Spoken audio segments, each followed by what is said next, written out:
And we can just, it's okay, we can just cut out the part where you're running back. Okay. I have to remember I'm starting. Alright. Okay. Can you think of the most crowded place that you've ever been? What was it like?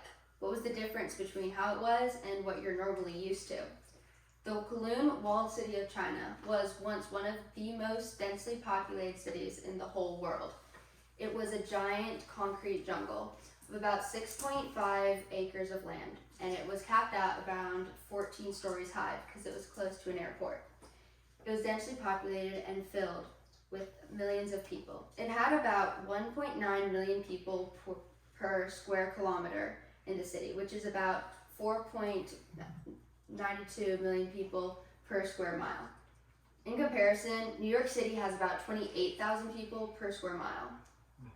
Living conditions in the city were rough. There was lots of people, and there was no waste management.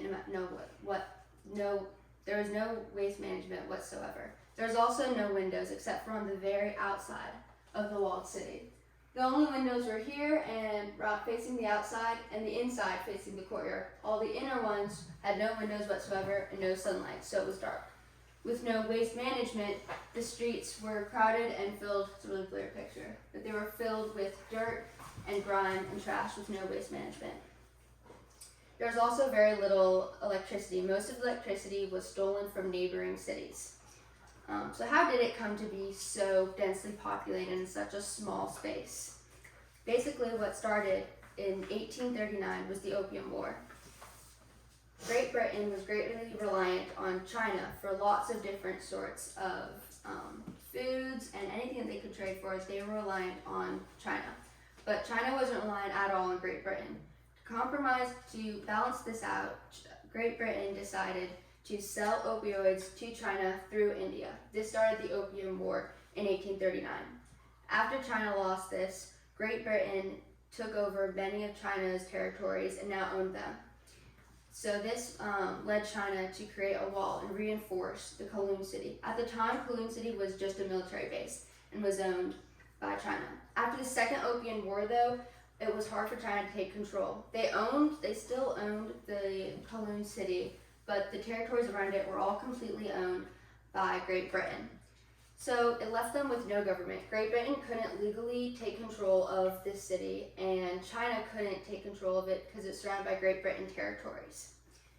So this left lots of refugees that would come to this city for space to come with no government whatsoever. This left people to come after the war between Japan and China, and after World War II. It attracted many refugees. With no government, this led to lots of illegal businesses. After Great Britain took over lots of different areas of China, lots of people who had licenses to be dentists or to be doctors, they no longer accepted the licenses. So they came to Kowloon City to run their businesses illegally. While they didn't have to pay any taxes, they did have to pay protection monies to the Triads. The Triads was a gang that sold heroin, sold opioids, and trafficked lots of women into prostitution. So for a while, that was how it was ran. After a while, Great Britain was scheduled to release all Chinese territory back to the People's Republic of China in 1997.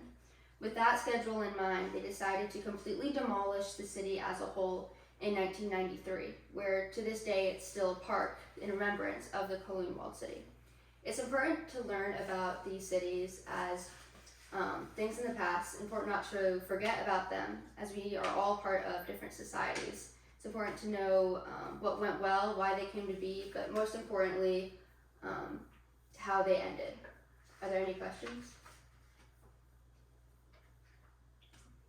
Okay, like I said, it was a little rough, guys, but That's good. it's okay. Thank you. Check the time. Okay. I have to do within a certain. Yeah.